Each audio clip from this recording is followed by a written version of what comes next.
Salut les amis, bienvenue sur votre plateforme. Hey, pour ceux qui n'ont pas suivi l'intégralité de l'interview qu'a accordé Samuel Eto'o-Fils chez lui en France, à la Radio France Internationale, au journaliste Christophe Boisboubier, ils peuvent aller sur Bantou Media Sport sur Facebook.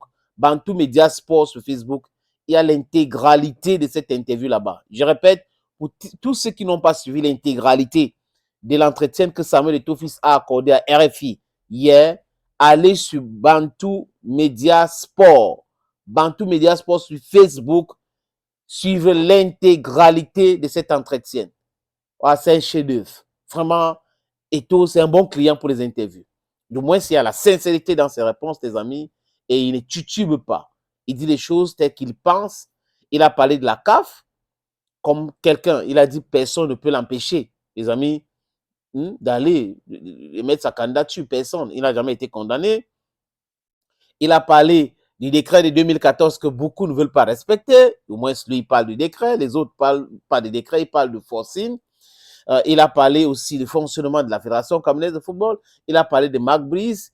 Il a parlé de manque de connaissances de Marc Brice dans certains domaines. Et Marc Brice qui passe son temps à faire des déclarations. Il refuse d'entrer dans cela. Et il dit, il comprend, parce que Marc Brice existe parce qu'il parle de Samuel Eto'o-Fils, comme les éthologues et d'autres personnes qui existent parce qu'ils insultent Samuel Eto'o-Fils à longueur de journée. Donc, c'est un peu ça, les amis.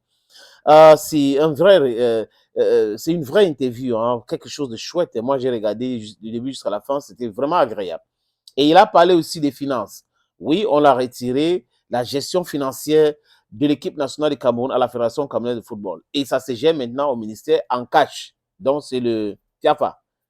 Ce n'est plus les histoires des comptes bancaires. On mettait dans les comptes bancaires des joueurs et autres. Non, maintenant, c'est en cash. Pourquoi? Allez-y comprendre, les amis. Je vous suggère donc, ici, je vais vous mettre juste un extrait, l'extrait de l'interview, de l'entretien que Eto'o a accordé à RFI. Cameroun, Bandou, Africa, Bandou, to the world, Bandou. Samuel Eto'o, bonjour. Bonjour Christophe. Merci de recevoir RFI. Voilà 3 ans que vous présidez la FECAFOOT, la Fédération camerounaise de football. Mais depuis le mois d'avril dernier, vous avez perdu le contrôle administratif et financier de la sélection nationale des Lions Indomptables au bénéfice du ministre camerounais des Sports. Est-ce que c'est pas un gros coup dur? Est-ce que vous n'avez pas envie de laisser tomber? C'est toujours un plaisir de te recevoir, Christophe. Il y a eu des défis, je préfère les appeler ainsi, et nous n'avons rien perdu parce que le job de la fédération est administratif. Les gens semblent l'oublier quand ils veulent, mais il est bien de remettre les choses dans le contexte. La fédération est reconnue et est en lien avec la CAF et la FIFA. Toutes les transmissions qui peuvent se faire et qui doivent se faire passent automatiquement et uniquement par la fédération. Donc administrativement, on ne souffre de rien. Et il y a un autre volet, celui qui est financier, qui personnellement ne me pose pas de problème, mais il s'avère que en 2014, le chef de l'État, dans sa vision sportive et footballistique particulièrement, avait signé un décret. Un décret qui mettait la fédération face à ses responsabilités. Ça, c'est le côté financier. Donc, ces derniers qui sont contrôlés par les services de l'État sont sous la responsabilité du président de la Fédération camerounaise de football. Il s'avère que depuis le mois d'avril, comme vous le dites, ce décret n'est pas respecté, mais je vous dis encore, je suis tranquille. Pourquoi? Parce que vous n'êtes jamais à l'abri d'une mauvaise accusation ou d'une fausse accusation qui pourrait avoir beaucoup de dégâts. Maintenant, pour que la responsabilité du président de la fédération que je suis ne soit plus engagée, il suffisait juste de faire les choses bien. Ça veut dire me saisir administrativement et dire que le décret du chef de l'État de 2014 ne serait plus respecté. Et dès lors, moi, quand les services de l'État se présenteront à la Fédération camerounaise de football pour qu'on travaille sur les justificatifs et sur les lignes budgétaires qui ont été mises à la disposition de la Fédération camerounaise de football, que je puisse brandir un document qui couvre ma responsabilité. Mais il s'avère que ce document n'existe pas et j'espère que le moment venu, quand il faudra répondre sur toutes ces questions, qu'on n'essayera pas de manipuler l'opinion publique en essayant d'engager la responsabilité du président de la Fédération camerounaise de football. Tous les problèmes que vous avez eus, je dis c'est dommage parce que nous travaillons normalement pour le même objectif. Seulement, notre exécutif essaye d'aller un peu plus loin. Se permet de rêver, de dire il faut construire les victoires de demain. Et c'est ce que nous faisons. Et vous êtes mieux placé, Christophe, que moi pour savoir que les victoires de demain se construisent aujourd'hui. Et elles se construisent, un, dans la sérénité, deux, en respectant les règles, et trois, en suivant un projet. Et nous suivons seulement le projet que nous avons proposé à ces électeurs qui nous ont fait confiance. Parce que dans quelques mois, dans moins d'un an bientôt, nous nous mettrons devant ces électeurs pour faire le bilan de ce que nous avons promis. Alors, comment nous allons justifier le fait de dire nous n'avons pas peut-être atteint toutes les performances ou les résultats que nous souhaitons avoir? D'autres ne comprendront pas qu'il y a eu des interférences, qu'il y a eu des gens qui sont rentrés pour des raisons que je ne souhaite pas évoquer ici, parce que une fois de plus, ces raisons peuvent mettre notre beau pays, le Cameroun, une fois de plus dans une situation que nous autres, nous ne souhaitons pas voir le Cameroun. Donc, dans un an, vous serez candidat à votre succession. Écoutez, nous avons encore plusieurs mois devant nous. Nous verrons. C'était vraiment une année difficile, mais nous avons tenu bon. Nous continuons d'avancer.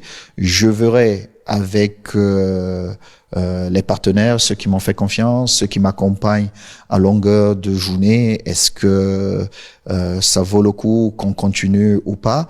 Et en fonction de ça, nous allons nous prononcer le moment venu. Mais comme je vous dis, le plus important pour nous, c'est de faire autrement. C'est de montrer que on peut construire les victoires de demain. Alors vous parlez de mauvaises accusations. On l'a vu lors d'une vidéo au mois de mai dernier où vous avez laissé exploser votre colère. Vous êtes en conflit ouvert avec le sélectionneur des Lions Indomptables, le Belge Marc Brice. Et dans une interview à la presse de Bruxelles, celui-ci vous a un petit peu épinglé quand même, hein. Il reconnaît que vous êtes populaire, que vous êtes très puissant, mais il dit que vous n'avez réussi que comme footballeur et que vous avez échoué dans tous les autres domaines, c'est-à-dire comme entraîneur, comme entrepreneur et comme président de la Fédé. Christophe, si je vais répondre à un employé, vous verrez que je perdrai le niveau qui est le mien. Je vais rester à mon niveau de président, mais juste une petite parenthèse. Christophe, je ne pense pas que toutes ces personnes qui parlent, si elles n'étaient pas employées de la Fédération camerounaise de football ou de l'État du Cameroun, entre parenthèses, à travers la fédération, vous-même, vous parlerez de ces personnes-là. Mais je pense que quand vous citez le nom de Samuel Eto'o, les gens se reconnaissent en Samuel Eto'o et les gens se projettent même pour devenir Samuel Eto'o. Ça veut dire que quelque part, j'ai réussi quelque chose. Et pour revenir à ce qui nous lie, je pense que certaines positions de ce monsieur auraient peut-être été revues, parce que si vous travaillez pour le Cameroun, nous avons le même objectif, celui des victoires. Mais il s'avère que le président que je suis aujourd'hui a été dans cette équipe pendant plus de 24 ans, et je connais mieux que quiconque les vrais problèmes de ces équipes.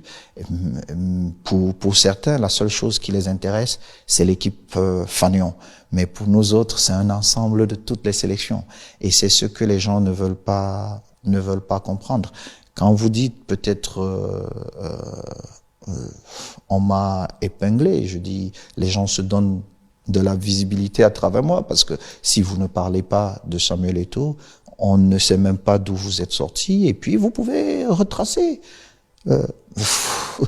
Dans le football, on se connaît. Je ne pense pas que avant l'arrivée de ces personnes dans notre belle équipe, moi je connaissais pas, et je n'ai pas de problème personnel avec toutes ces personnes. Et ma philosophie est de prendre ce qu'il y a de bon en chacun de nous pour se mettre ensemble pour atteindre les objectifs communs que nous pouvons nous donner. Et je souhaite vraiment que ce qu'on doit mettre au-dessus de tout, ce sont les objectifs communs que nous avons. J'ai pas de problème de personne avec qui que ce soit. J'ai une mission et je dois la remplir, qu'on m'a confiée. Point final. À partir de là, je dois m'assurer que le côté administratif qui est impeccable et sans reproche à la Fédération camerounaise de football se passe très très bien. Et je profite pour féliciter mes collaborateurs. Et très souvent, Christophe, nous rentrons dans des débats parce que les gens ne comprennent pas, parce qu'ils n'ont jamais travaillé à un certain niveau. Ils ne savent même pas comment ça fonctionne. Et on nous envoie dans des débats qui n'ont pas lieu d'être. Je vous prends juste un exemple, Christophe. Vous savez que quand vous devez convoquer un joueur qui a joué pour une autre nation de football, il y a toute une démarche administrative à suivre. Les gens se lèvent un matin, ils convoquent des joueurs qui ont joué pour d'autres nations et qui se donnent la latitude de dire la fédération travaille contre nous, ça ne se passe pas comme ça. Ce sont des choses, il faut anticiper. Mais je comprends que ces gens n'ont pas travaillé à ce niveau et que ces gens ne peuvent pas comprendre. Mais il faut apprendre, il n'y a rien de mauvais à apprendre. Et nous sommes tous là pour nous souder les coudes et avancer et tout faire pour que le Cameroun retrouve, l'équipe nationale Fagnon du Cameroun masculin, retrouve la place qui était la sienne. Il y a des gens qui ont travaillé pour ça. Donc, je dis souvent, parfois, les gens se lancent dans des polémiques qui n'ont pas lieu d'être. Humblement, qui n'ont pas lieu d'être. Il suffit juste de poser les bonnes questions et on répondra, on apportera des éléments. Mais quand vous regardez, tout a été fait dans les règles de l'art à la Fédération camerounaise de football, administrativement d'ailleurs. Il n'y a plus certains problèmes aujourd'hui. Même si nous avons appris que maintenant les paiements se font en cash, ce que nous avons banni à un moment donné parce que ça créait la suspicion et pour une meilleure traçabilité, il fallait insister et je souhaite qu'on insiste parce que sinon nous allons repartir 20 ans en arrière où on payait des gens en cash et on ne savait pas trop où l'argent passait.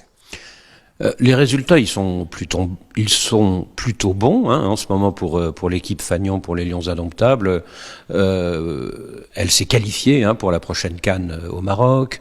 Il n'y a pas eu de défaite hein, depuis le mois de juin, depuis que Marc Brice est à la sélection de cette équipe. Il est pas si mal finalement ce sélectionneur belge. Mais écoutez, personne n'a dit qu'il était, il était mauvais. Hein. Personne n'a dit qu'il était mauvais. Mais il y a des règles et ces règles doivent être respectées.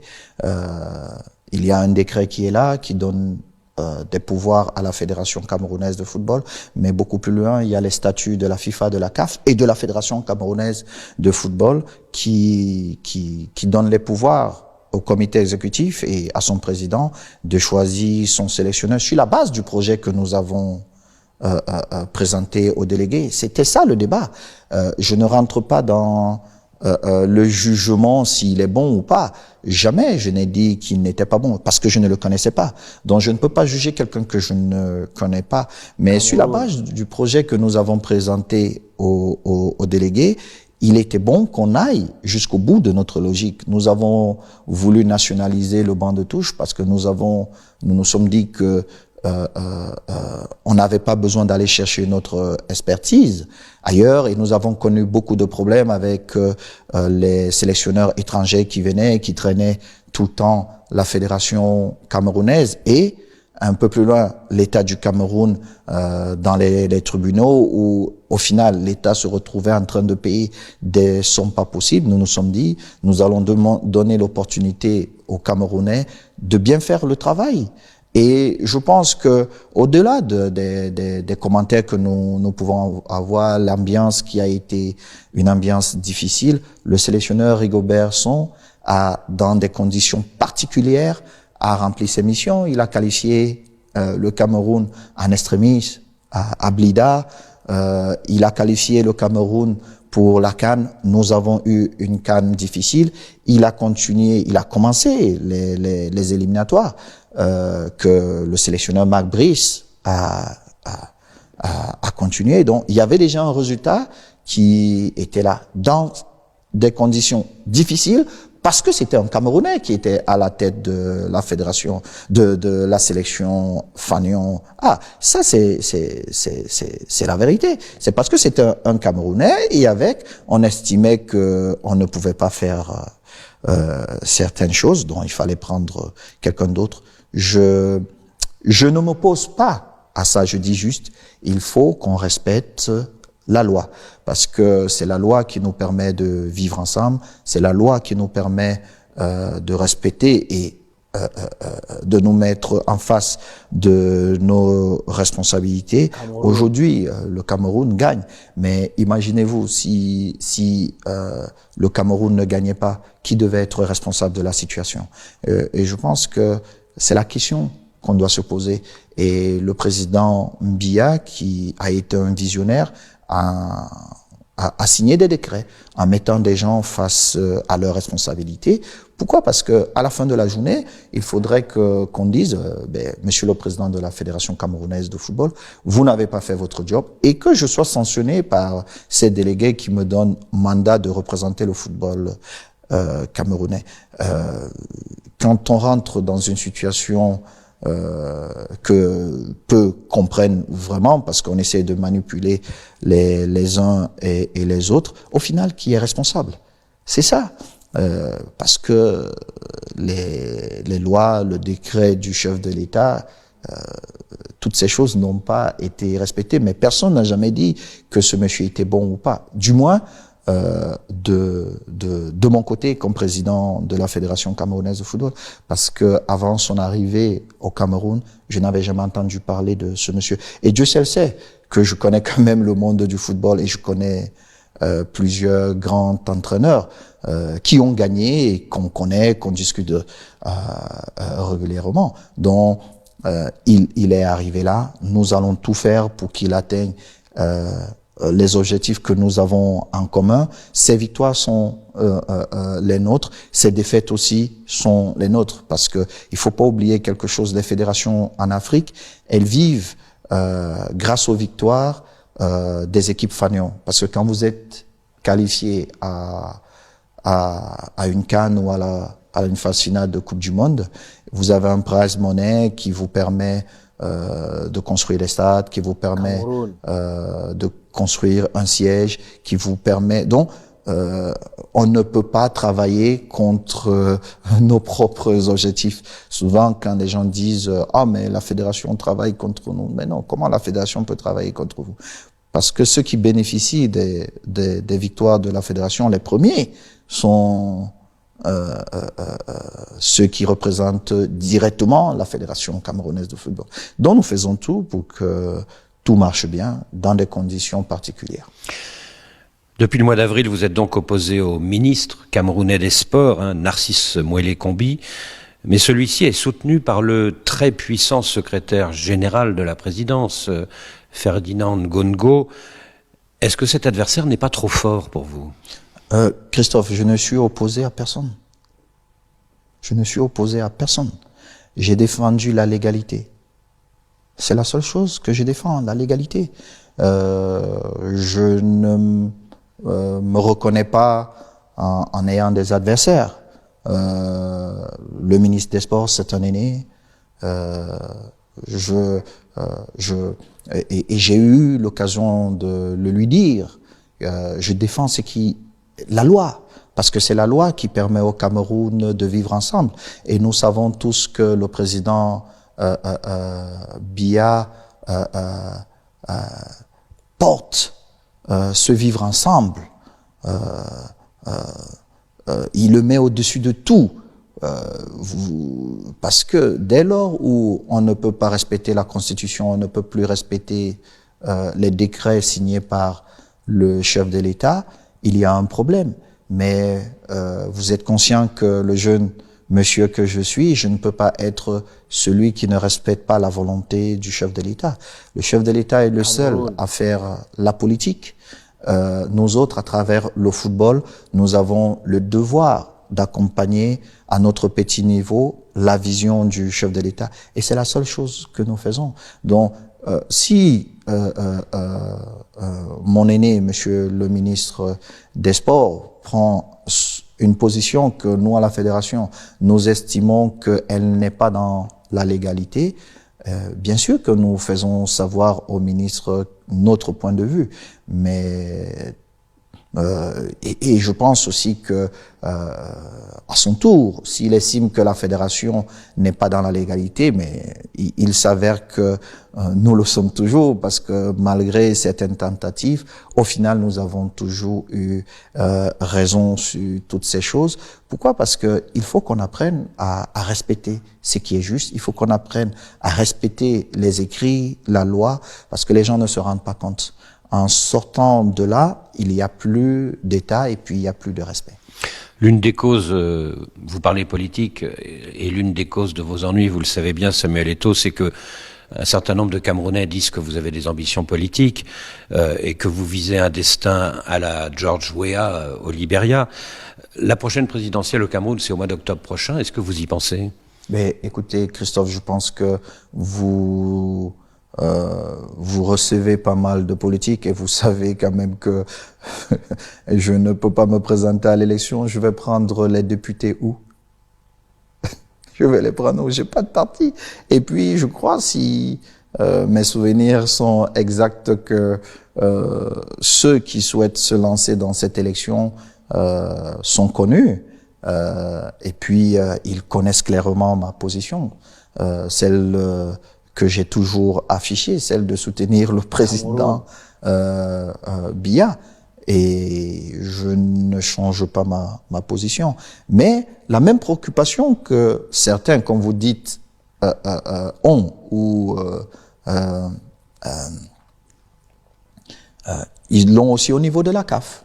Ils l'ont aussi au niveau de la FIFA. Donc finalement, partout où je me retrouve dans des problèmes parce que les gens me prêtent des intentions, mais jamais je ne me suis prononcé sur toutes ces choses. On va parler dans quelques instants en effet de la CAF et de la FIFA, mais juste encore un mot sur la politique. Vous êtes un citoyen camerounais, Samuel Eto'o. Rien ne vous interdit un jour d'être candidat à une élection présidentielle. Vous savez, généralement, je fais ce qui me rend heureux. Et je n'épouse pas les idées des autres. Et je ne veux pas être le mur où les autres se cachent en nourrissant leur projet. Et je ne suis pas quelqu'un qui ne dit pas ce qu'il pense. Je dis toujours ce que je pense et j'assume ce que je dis. Et je l'ai dit il y a quelques mois, je le redis encore clairement. Mon soutien, il est là, il n'a jamais changé.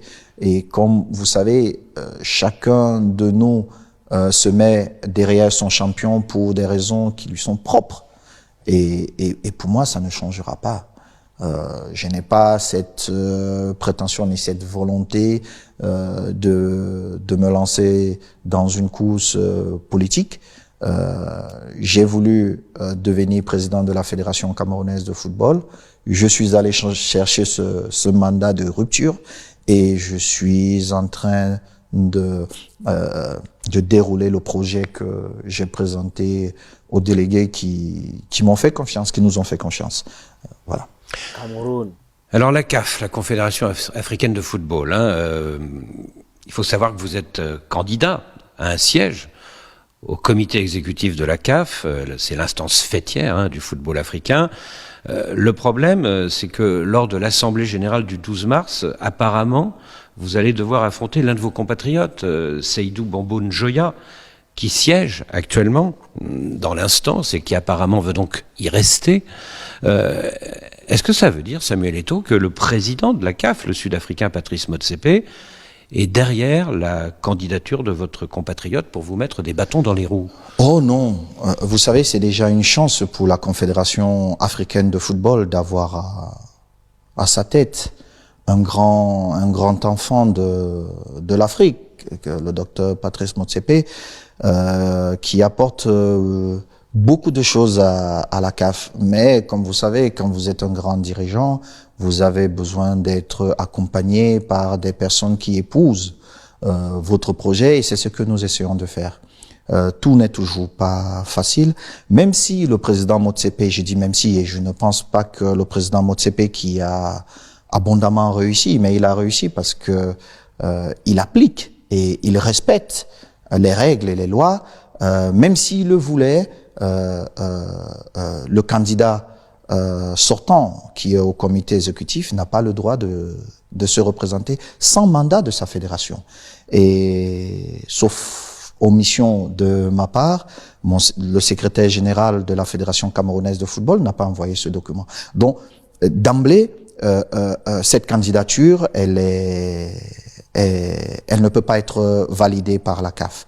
On a eu des soucis par le passé à la CAF, et si mes souvenirs sont exacts, en 2019, à travers la FIFA, il y a eu un rapport, et je vous invite à le lire, et où il y a eu des recommandations. Il y a eu des recommandations portées pour une meilleure gestion de la Confédération africaine de football. Il est vrai qu'à cette époque, plusieurs dirigeants étaient contre ce rapport, mais la FIFA estimait que ce rapport pourrait amener la CAF à une meilleure visibilité, à une meilleure transparence. Et j'invite mon frère, Gianni, qui est un amoureux de l'Afrique, et je dis toujours à certains collègues, président, que nous avons la chance d'avoir Gianni Infantino à la tête de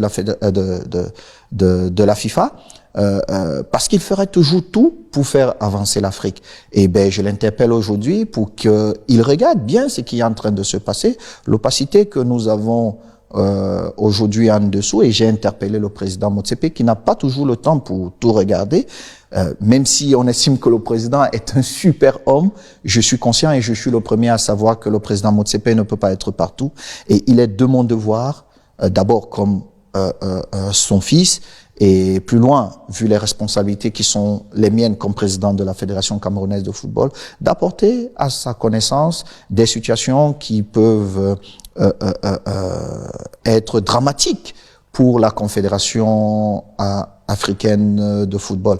Nous nourrissons l'ambition de voir notre confédération au niveau où elle doit être, au niveau de son football, et nous ne souhaitons plus voir cette opacité du passé qui semble revenir, où quand votre tête ne plaît pas à certaines personnes, on vous élimine. Non, il faut respecter la loi, il faut respecter la loi, il faut suivre ce que nos tests disent, et en fonction de ça, je pense que vous n'avez jamais vu un match de football où l'arbitre dit le match a commencé avec on joue déjà la 45e minute alors qu'on est à la première seconde. C'est pas possible. Donc il faut qu'on respecte ça. Et je sais que le président Motsepe, après l'interpellation faite à Marrakech il y a quelques jours, je sais qu'il regardera ça, mais j'interpelle aussi le président Gianni Infantino pour qu'il se penche sur tous ces cas qui peuvent mettre la Confédération africaine en conflit, et puis nous repartirons donc dans des pratiques douteuses et on n'a pas besoin de ça. Alors vous savez ce que disent ceux qui contestent votre candidature au comité exécutif de la CAF. Samuel Eto'o a été condamné en Espagne pour fraude fiscale. Samuel Eto'o a été sanctionné récemment par la CAF pour avoir signé un contrat controversé avec une plateforme de paris sportifs. Il ne répondrait pas aux critères pour entrer à la CAF. Oui, mais Christophe, je crois que nous avons la vidéo de mon audition la dernière fois à la CAF, et c'était un simulacre c'était un théâtre. C'était tout sauf la justice, mais nous aimons notre continent et nous acceptons que des choses, même si nous prônons l'excellence, nous comprenons que les choses soient faites politiquement d'une certaine façon. Mais les règles de base doivent être respectées. Et pour toutes ces personnes, sachez que ce soit à la CAF ou ailleurs, nous avons fait appel et personne ne peut m'interdire d'être candidat au comité exécutif parce que il y a encore plusieurs instances qui doivent se prononcer et tant qu'elles ne se sont pas prononcées, je ne suis pas condamné et je dois pouvoir être candidat. Si jamais l'instance ultime me condamne, et je pense que je ne serai pas condamné parce que nous avons assez d'éléments pour prouver que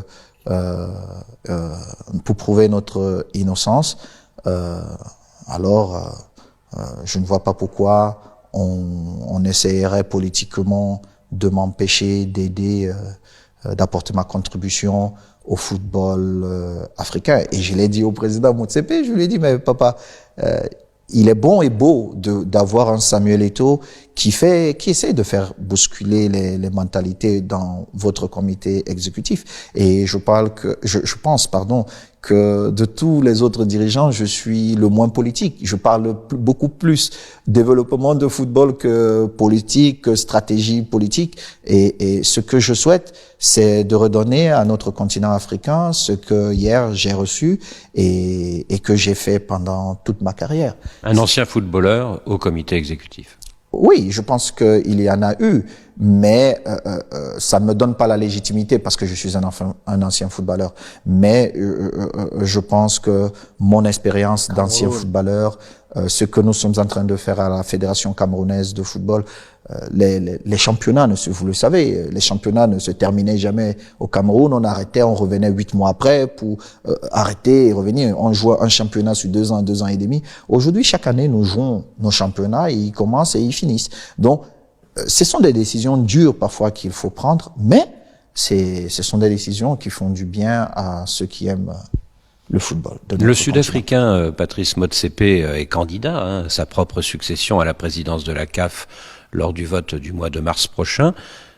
Est-ce que c'est une bonne nouvelle qui se représente? C'est une très très bonne nouvelle que le président Motsepe se représente. Je pense que vu tous les problèmes que nous avions eu avant, la stabilité financière que le président Motsepe peut apporter à la confédération, africaine de football, c'est quelque chose dont nous avions besoin vis-à-vis de nos partenaires. Maintenant, le président Motsepe doit être accompagné des gens qui parlent football, qui parlent le langage du business dans le football.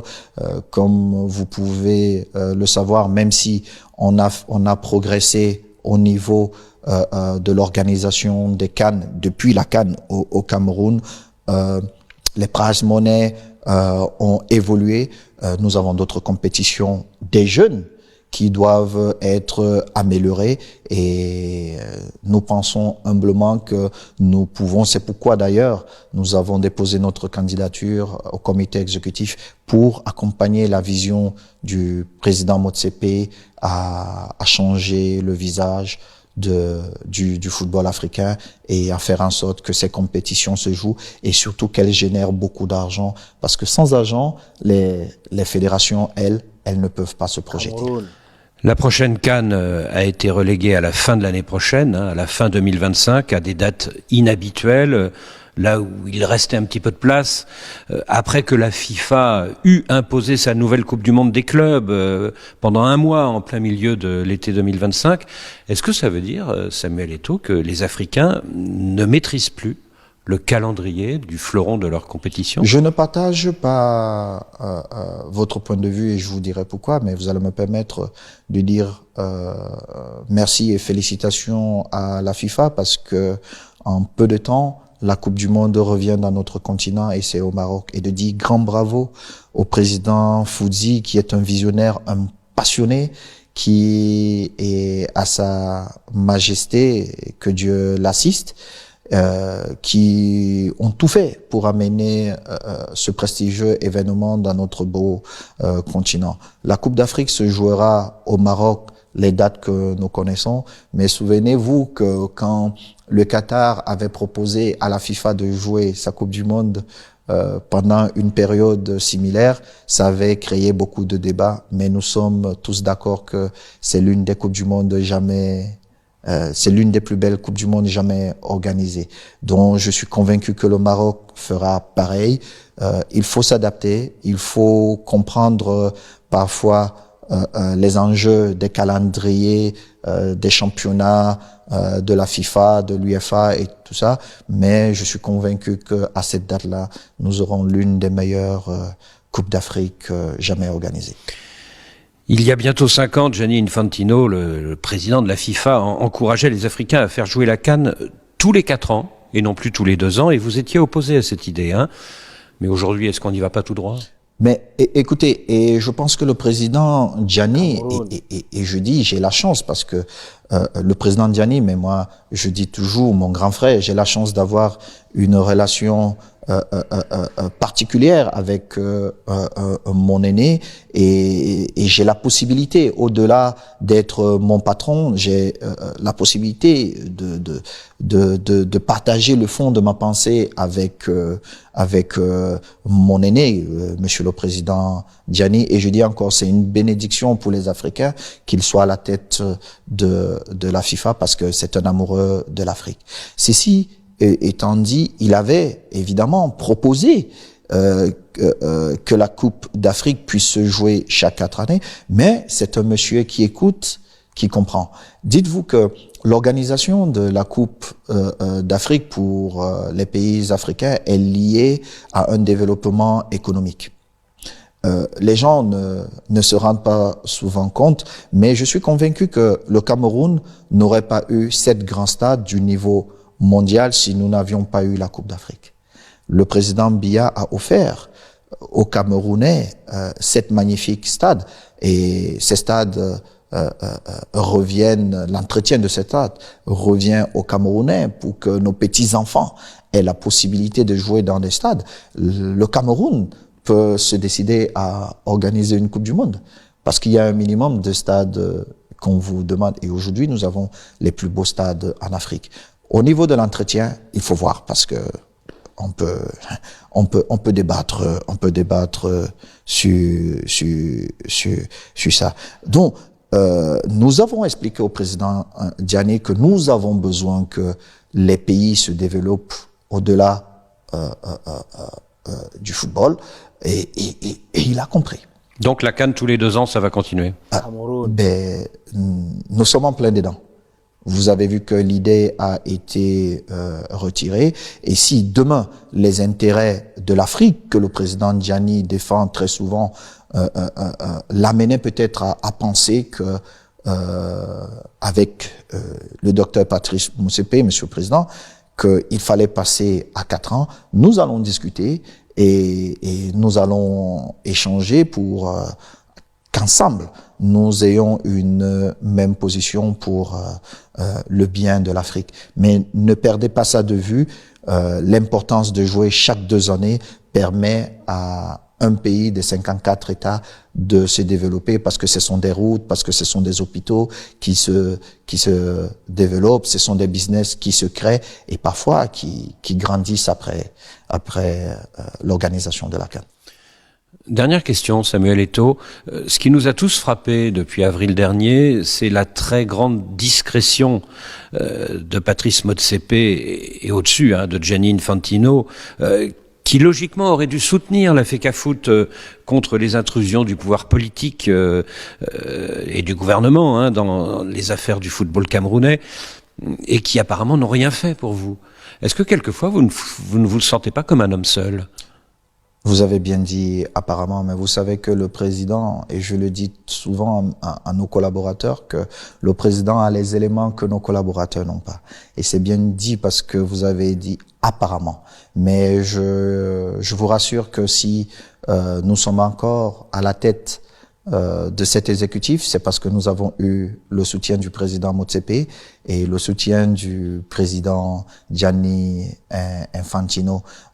Maintenant, je ne voudrais pas forcément qu'on dise le gouvernement camerounais. Il est vrai qu'il y a eu des positions de certaines personnes, mais je puisse aussi vous dire que nous avons reçu pas mal de soutien à l'intérieur de ce gouvernement, ce qui nous a permis de maintenir le cap et de continuer à travailler pour le bonheur de tous les footballeurs camerounais. C'est toujours pas facile parce que les intérêts personnels parfois peuvent engager tout un gouvernement et pourtant la mission qui est la nôtre, parce que nous sommes un démembrement de l'État du Cameroun. Et quand vous parlez de gouvernement, le gouvernement, c'est tous les Camerounais. Maintenant, vous avez des responsables qui sont là, choisis par son Excellence, Monsieur le Président de la République, et qui ont le mandat de ce chef d'appliquer sa volonté. Mais comme vous le savez bien aussi, le président de la Fédération camerounaise de football est élu. Il y a un décret, il y a des tests qui encadrent les associations sportives et de ce fait, nous sommes responsables de ce que nous faisons sans toutefois violer les lois de nos différents pays. Les gens ne comprennent pas tout ce mécanisme parce que les gens ne lisent pas souvent, donc ils se jettent un peu et ils s'exposent un peu à la manipulation de certaines personnes. Mais je voudrais vous dire que j'ai échangé avec ces dirigeants de ces instances. Il y a des choses, vu la responsabilité qui est la mienne, j'ai le droit de réserve. Il y a des choses que je ne peux pas exposer en public, mais je veux vous rassurer que si nous continuons dans notre mission, c'est parce que nous avons eu le soutien et l'implication de ces dirigeants-là vis-à-vis de la Fédération camerounaise de football. Et d'ailleurs, il y a des documents qui ont circulé où la FIFA a pris une position claire, et je remercie encore. Je sais qu'il n'aimera pas ça parce qu'il me dit toujours, non, tu es mon patron, mais je dis toujours mon jeune frère et patron direct, Gelson Fernandez, qui fait un travail magnifique, qui est mon patron direct. Et je lui dis merci pour tout son soutien, son accompagnement, et puis sans oublier mon jeune frère et patron secrétaire général de la FIFA, Mathias. Donc vous n'êtes pas un homme seul? Je n'ai jamais été un homme seul. J'ai toujours été un homme accompagné, et j'espère que je le serai toujours. Et vous allez peut-être trop loin. Je ne saurais terminer cet entretien sans dire un grand merci à mon comité exécutif, malgré toutes les tentatives de déstabilisation, de menaces, d'affectation. Le comité exécutif a tenu bon, a continué à travailler, à garder sa concentration sans jamais trahir le président du comité exécutif que je suis. Évidemment, il y avait des points de vue différents, Mais c'est ce que nous voulons dans ce comité exécutif. Mais à chaque fois, nous avions des positions communes qui nous permettaient d'avancer. Donc, je dis encore à toutes ces personnes et surtout à ma brave vice-présidente, Madame Céline Eco, que j'appelle affectueusement ma maman, qui est mon ange gardien, qui est mon premier garde du corps. Je sais qu'elle a été exposée à beaucoup de manipulations, à des gens qui voulaient m'opposer ou l'opposer au président que je suis. Mais si elle voulait être présidente de la Fédération camerounaise de football, je crois que nous avons eu ce débat avant, et puis j'avais proposé de la soutenir à devenir, et elle avait toujours estimé que j'étais formé pour ce job et que j'avais les épaules pour mener un projet dont elle m'a apporté son soutien. Et je dis grand merci et je dis bravo pour le football féminin, le niveau où elle a mis le football féminin. Samuel Eto'o, merci. Merci à toi, Christophe.